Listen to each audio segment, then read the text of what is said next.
Então, como é que a gente vai agir numa emergência psiquiátrica? Bom, a gente tem que pensar para isso qual é o papel do clínico na emergência. E é muito simples, vamos combinar. O papel do clínico numa emergência psiquiátrica é simplesmente salvar vidas. Nós estamos falando aqui do que ele tem que fazer dentro de um ambiente hospitalar, tá? Então, lembre sempre disso.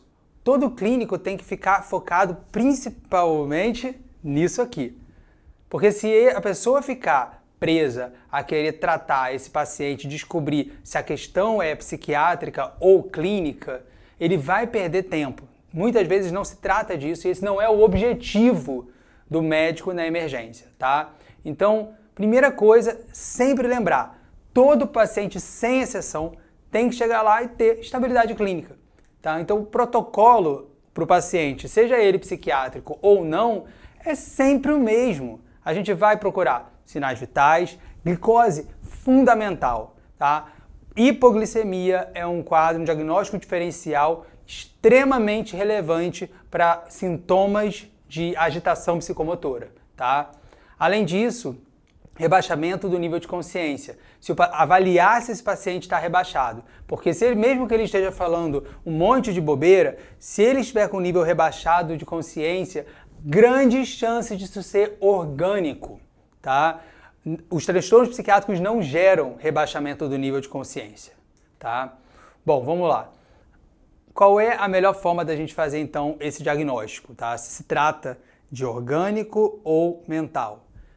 Olha que coisa interessante, eu peguei um artigo para mostrar em que eles pegaram 345 pessoas que chegaram a uma emergência médica em clínica geral, tá? Só que as principais queixas, os sintomas, eram de origem mental, teoricamente. O paciente falava que estava muito irritado, ou o paciente falava que estava se sentindo com a memória ruim. Então, as queixas eram psiquiátricas, os sintomas eram mentais, mas, na verdade, a origem desses 345 pacientes era orgânica. E aí, o que foi feito para a gente conseguir descobrir que o diagnóstico era, de fato, orgânico? Bom, a gente tem três opções. Os médicos poderiam escolher entre história, exame físico ou exames laboratoriais. Nesses três, quais eram aqueles... Qual era a modalidade que mais conseguiu chegar ao diagnóstico correto? Que mais conseguiu fechar que o quadro se tratava de algo orgânico? Muita gente imagina que é o laboratório. Então o paciente chega, não se sabe o que ele tem, fala, não faço a menor ideia do que esse paciente tem, vou pedir um exame de sangue, vou pedir aí uma tomografia... Ou acha que, por exemplo, só o exame físico vai mostrar. Na realidade, no caso, a história foi 94% das vezes sensibilidade, para conseguir diagnosticar que era um quadro orgânico, o exame físico em 51% dos casos e o laboratório 20%. O que isso significa? Significa que nada se compara à história desse paciente. E isso é extremamente relevante, porque olha só, é muito comum que o paciente jovem comece a não falar coisa com coisa, as pessoas pensem que talvez se trate de algum tumor cerebral, seja uma massa expansiva ou hidrocefalia, se trata de alguma coisa. Eu quero ver esse cérebro aí para excluir uma condição que, enfim, eu não esteja conseguindo avaliar. Foi feita uma pesquisa nos Estados Unidos que mostrou que o número de pacientes esquizofrênicos que faziam tomografia na emergência era superior a 20 vezes em 2 anos. É uma coisa absurda. A quantidade de radiação que essas pessoas são submetidas é desumana. Então, os exames laboratoriais a gente tem que usar com muita cautela. Nada se compara à história.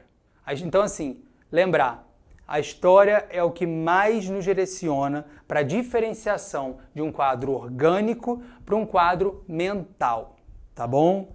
Mas olha só, a gente sabe que captar a história de um paciente psiquiátrico muitas vezes é muito difícil. Se o paciente chega com ataque de pânico, se ele não chega com terceiros, muitas vezes pode ser impossível pegar a história dele, né?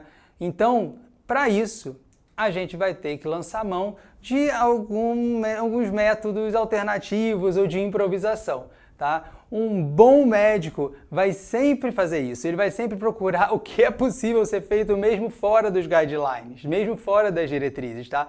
Eu não sei se é da época de vocês, MacGyver, mas todo mundo conhece MacGyver, né? Então, espero eu. Mas ele conseguia fazer uma bomba com chiclete e clips, entendeu? Então, assim, a gente vai ter que fazer coisas desse gênero para captar a história do paciente, tá? E a gente vai conseguir fazer isso montando um quebra-cabeça. Bom, o que eu acho o que é importante vocês perguntarem, vocês sempre investigarem em todo paciente que chegue a uma emergência psiquiátrica. Na verdade, é uma emergência geral com um quadro suspeito psiquiátrico. Primeiro, se ele tem diagnóstico psiquiátrico prévio. Se ele já tem, a chance dele estar descompensando é imensa. Um paciente bipolar, a chance dele abrir um novo quadro, dele ter uma descompensação é enorme. O paciente que já teve quadros depressivos ao longo da vida, mesmo que isso não se trate de uma depressão, a chance dele estar apresentando um outro quadro psiquiátrico é muito alta. É como pensar, quem tem maior risco de desenvolver câncer de mama no peito direito, na mama direita? Quem já teve na mama esquerda. Então, diagnóstico psiquiátrico prévio é a primeira coisa que a gente tem que investigar, ok? Segunda, que medicamento ele usa? Por quê? Uma das principais razões de descompensação em paciente psiquiátrico é suspender o remédio. Para vocês terem uma ideia, foi feita uma pesquisa para descobrir qual era os melhores antipsicóticos, no caso de pacientes esquizofrênicos. E eles utilizaram, assim, os mais antigos até os mais modernos, então de várias categorias diferentes. E o que foi visto era que a diferença entre eles não era praticamente nenhuma, tá? Em termos de eficácia, eles eram muito parecidos, tá? Mesmo aqueles que davam muito efeito colateral, que era, na verdade, o grande diferencial entre os antipsicóticos.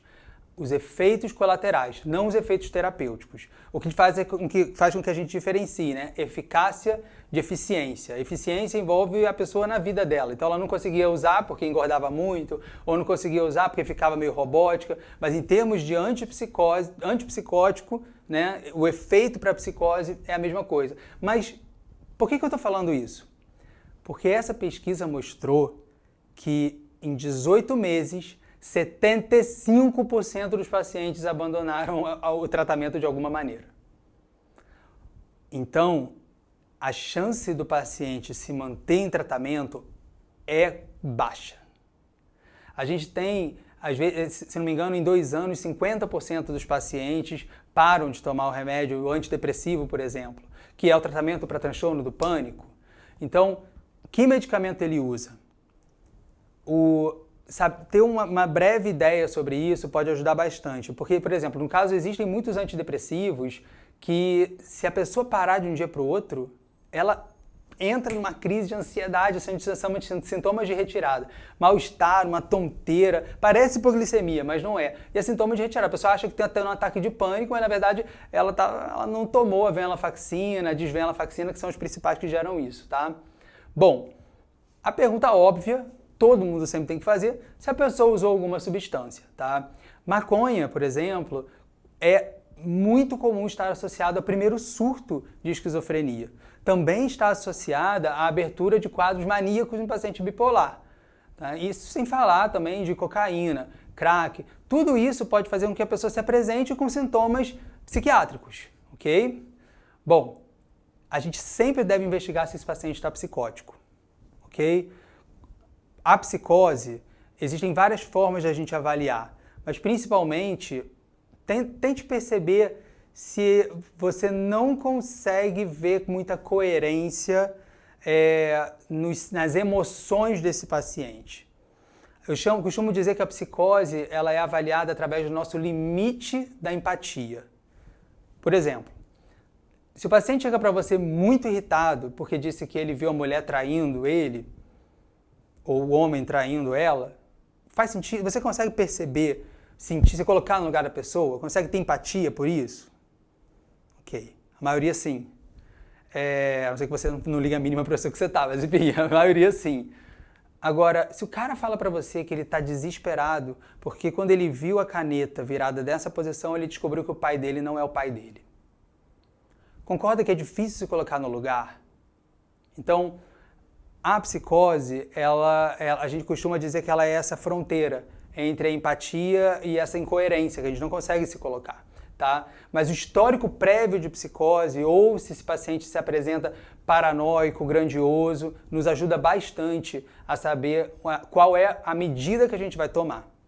Bom, o humor.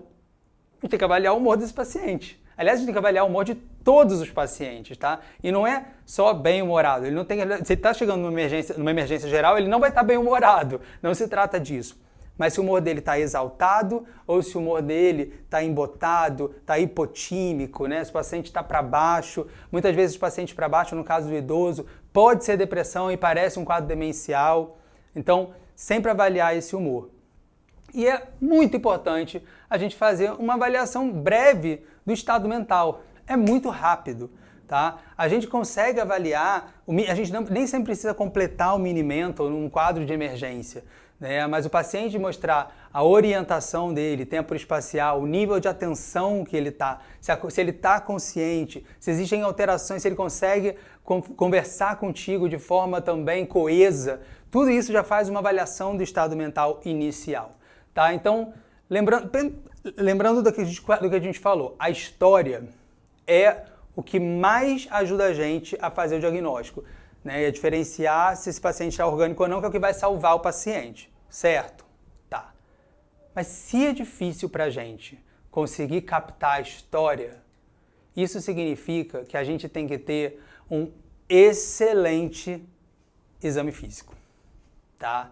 A gente não pode deixar passar os sintomas, os sinais que esse paciente possa vir a ter de uma condição orgânica que está por trás disso, tá? Então, eu vou dar alguns exemplos que eu acho que são fundamentais numa emergência psiquiátrica, tá?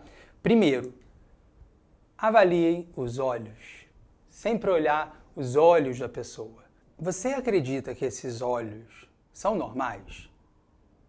São bonitos, mas de fato essa pupila não é normal.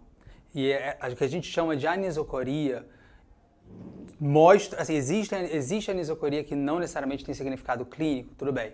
Mas a gente sempre tem que suspeitar que possa ter, por exemplo, uma massa expansiva. Agora, em abuso de substâncias, é muito comum que o paciente tenha mudanças do tamanho da pupila. Então, midríase, a gente sempre tem que avaliar se esse paciente, por exemplo, está utilizando êxtase, MDMA, existem outras substâncias que podem gerar isso. Em compensação, miose, a gente tem que pensar se esse paciente está fazendo abuso de substâncias opioides. Então, dentro da história, provavelmente ele vai ter algum acesso à condição hospitalar, é possível que tenha. Alguns gringos chegam, na verdade, perdão falar gringo aqui, mas realmente aqui no Brasil a gente tem bem menos pessoas utilizando heroína, né? Mas muita gente de fora, principalmente a Europa, tem bastante. Então, se esse paciente tiver com miose, a gente tem que perguntar, a gente tem que investigar se existe essa possibilidade. Outra coisa que a gente tem que investigar, a língua, tá? É até interessante, na verdade, na medicina ayurvédica, a língua fala muita coisa sobre o paciente. Interessante, né? Mas na emergência, ele também pode indicar diversas coisas. Primeira coisa, a gente sempre avalia, claro, macroglossia, se a gente estiver suspeitando de uma endocrinopatia, como hipotireoidismo, isso pode acontecer. Agora, o que é fundamental a gente olhar são as laterais da língua. Por quê? Se esse paciente, ou às vezes também a parte da frente, se esse paciente tiver feito uma convulsão psicogênica, a chance dele ter mordido os dentes é menor do que se ele tiver feito uma convulsão autêntica orgânica, tá? Então, observar se existe lesão de língua, principalmente no paciente que convulsionou, tá bom? Dor na nuca. A gente vai ter que investigar isso numa emergência, ou qualquer tipo de emergência. Por quê? Se esse paciente tiver com meningite, a gente vai ter que fazer um outro cuidado do paciente e da equipe. Então, sempre avaliar como está a mobilidade, se o paciente está sentindo dor, se está rígida a nuca dele. Uma outra coisa interessante que faz toda a diferença nas avaliações psiquiátricas é o nariz. Vocês não acreditam o que a gente consegue, o que as pessoas cheiram.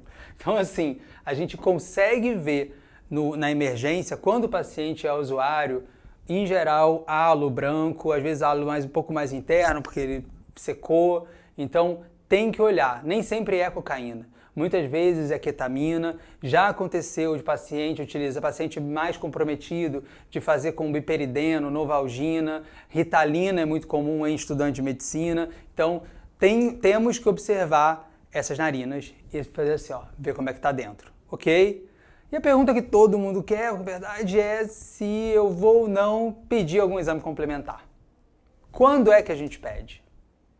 Bom, a verdade é que a maioria das pessoas acaba pedindo quando não faz a menor ideia do que vai fazer. Estou falando dentro do contexto psiquiátrico.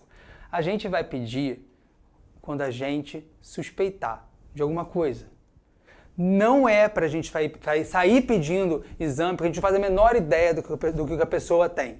A gente vai pedir quando a gente suspeitar ou quiser excluir algo, mas para excluir algo, a gente tem que ter feito um bom exame, captado uma boa história, para isso estar indicando que a gente tem que fazer alguma coisa. Caso contrário, a gente vai fazer tomografia do corpo todo. Não tem necessidade disso, tá? É muito custo, é muito tempo e você ainda pode submeter o paciente à radiação desnecessariamente, ok? Bom, então o papel do clínico na emergência não vai ser diferenciar se esse caso é psiquiátrico ou clínico. Esse clínico, na verdade, esse profissional, ele vai ter que conduzir corretamente essa pessoa independentemente do quadro ser psiquiátrico. Não precisa ser psiquiatra para fazer essa condução correta do caso.